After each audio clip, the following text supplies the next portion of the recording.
Dak's been in 5 games this season. He's thrown 5 touchdowns, just 1 interception when targeting George Pickens, averaging 9 yards per attempt. That's an improvement over Dak's numbers throwing to CeeDee Lamb last season when he threw more picks than touchdowns. So something to keep an eye on there. Of course, we'll see in the final minute of the fourth quarter. That's crazy. They're the first team since the 1970 NFL-AFL merger to start a season in such fashion. All 4 Bucs wins this season have been by 3 or fewer points. Yeah, you really can't count them out. But, hey, by the way, guys, I moved to the other side of the desk. We thought the wind would be better, and it's kind of just as bad. It went bad. Marcus sold me a bill of goods. He's like, Boogie, move over here. It'll be better, but you don't have hair. Blame it on the BMB, The wind just finds the sunshine, Laura. That's all that is. Love that. That's all it is. Okay, well, RC, tell me, why is this Buccaneers team so good late in the game? Well, speaking of sunshine, Sunshine Anderson had a song, and she said, I heard it all before. Ooh. That's exactly what we're Sick seeing. of your lies.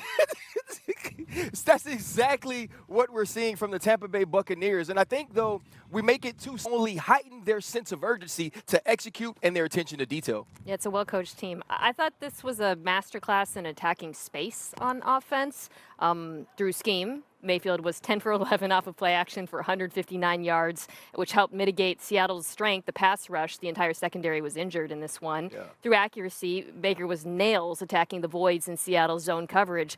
And then through great situational awareness on the part of the receivers, this was one of the best games you'll see from a receiver all year long from Emeka Egbuka. Crazy. But of the many things he did well, the thing that jumped out to me was just his ability to find the soft spots and sit down in those zone voids. One play down the sideline was so smooth. Tremendous connection between the quarterback and the receiver, but it was a team effort, and I really think they came into this with the exact correct game plan to attack this defense. Okay, hit it again. And we hear the next man up thing all the time. It's real there. You mentioned Rachaad White having the wherewithal to not go out of bounds. Rachaad White's in because Bucky Irving, who might be their best offensive player, is out. Mike Evans out. Who steps up? Ibuka and, of course, Sterling Shepard there. The offensive line has just been a carousel of names. Tristan Wirfsmith's game early, and now Cody Mauch is out. And, of course, Luke Gadecki. Am I saying that right, Laura? Gadecki. He's been out as well. And Baker doesn't waver. They don't waver. It's 5 weeks in. We could do this week to week and change it. He's my MVP 5 weeks into the season. I think he's leading this team 4 comeback victories, and their 1 loss. He almost got them that win against Philadelphia in Philly. So Tampa, so fun to watch. Those uniforms look great yesterday, and I believe they're a well-coached team. Oh, it was an all-pro uniform. How good did that look? Yeah, with the Seahawks, too. Yeah. Woo-wee. What they call that, creamsicle? Yeah. That's creamsicle. That's tough. Give Josh Grizzard a lot of about credit, it. man. Talk about it. He has been phenomenal. There was a sequence of plays, especially when they got into the red zone, where I think he's putting, like Baker on the move, too. We got to start showing that. But here, you run the screen, right? You get Otten, you get him going, get the ball out of his hand, get blockers in front of him, mitigate that rush that Seattle has shown. Now you get Baker on the move, drop it off quick, let your playmakers make plays. Mina, that's why I love that you talked about space. Here, you see another screen behind the line of scrimmage. Get up into these guys, get them going north and south, and then you hit misdirection. I thought this was a phenomenal sequence of play calling to keep a defense off balance and move not only Baker off the spot, but have them thinking about where this football was going in order to make tackles. He was phenomenal. The screen game is still so good. It's so by the way. good. And this guy left, Liam Cohen. I was wondering if it would be as good. It was remarkable. No doubt.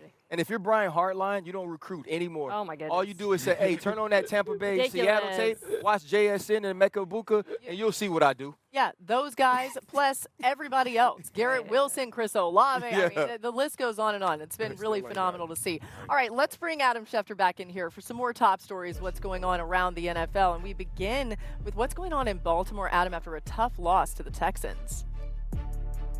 Laura, moments ago, John Harbaugh said he did expect to get some reinforcements back this week for the game against the Los Angeles Rams before the Ravens go on their bye. Of course, the big question will be whether they get Lamar back, but he's been dealing with that strained hamstring, didn't practice at all last week. Sounds like it might be ambitious for him to be back Sunday, but they will get some of their defensive reinforcements back, which they're hoping helps some.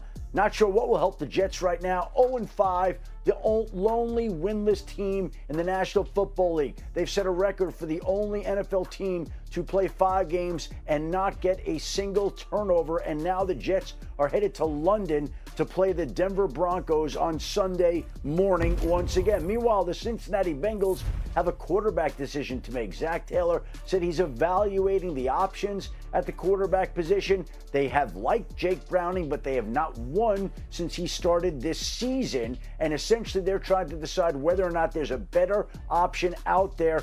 Sounds like something they are talking about right now. Meanwhile, the Detroit Lions lost another cornerback today. Terrion Arnold suffered a potential season-ending shoulder injury. Keep in mind they're already missing their other starting cornerback, DJ Reed, who's out indefinitely due to a hamstring injury. So two of their top players on defense, their starting cornerbacks, now both out indefinitely. The Lions play the Chiefs on Sunday Night Football this upcoming week, and they're going to have to get used to not having their two cornerbacks here for a long period of time. Not when you want that to happen, when you're going against a Chiefs team that's getting